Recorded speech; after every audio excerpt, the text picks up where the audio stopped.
St Rollox is a church on the north side of Glasgow, and it's a great place to be. It's a very unique type of congregation within the Church of Scotland because it's largely made up of people who have come into Scotland from other countries, and they are now living here and worshipping with us, a number of whom are asylum seekers and refugees, and they've just mixed with the local congregation, and so it's a very multi-ethnic congregation. I think it's a unique church because you have a blend of people from different parts of the world, and although it's a Church of Scotland, but you feel like it's a church of the world, you know, because you have a representation from different countries, and it feels like home as well. They're like a big family, just a big family. Very, very concerned with any sort of problems that anybody has, and no difference between what colour your face is.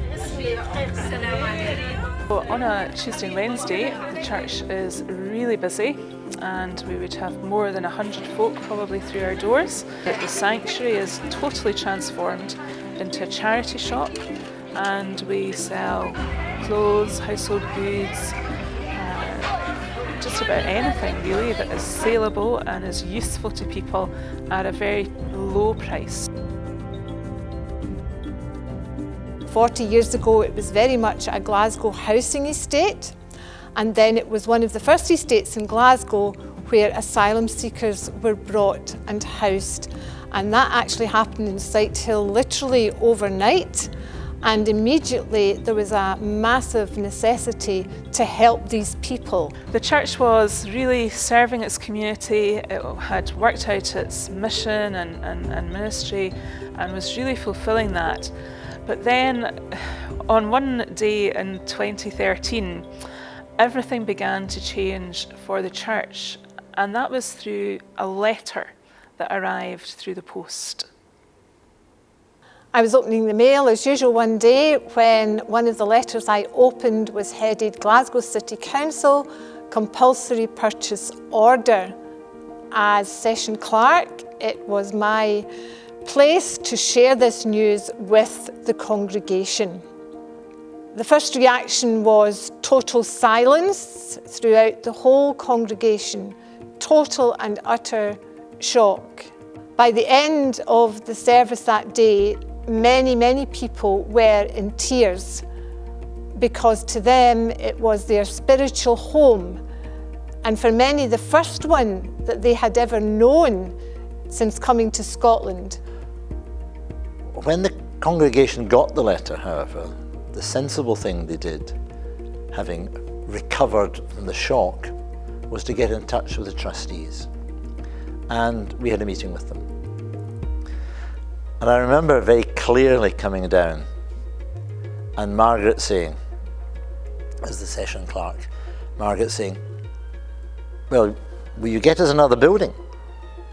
And having to say, Margaret, it's not like that.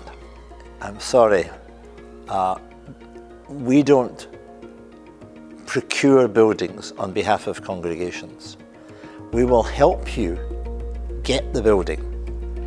So at first we didn't really know much about who the General Trustees are or what they do, but one of the best things we've done is to make friends with the General Trustees, to meet them, to get to know them, and through that to discover what help and advice they're able to give in a project like this, where a congregation has to start from scratch and build a new church building.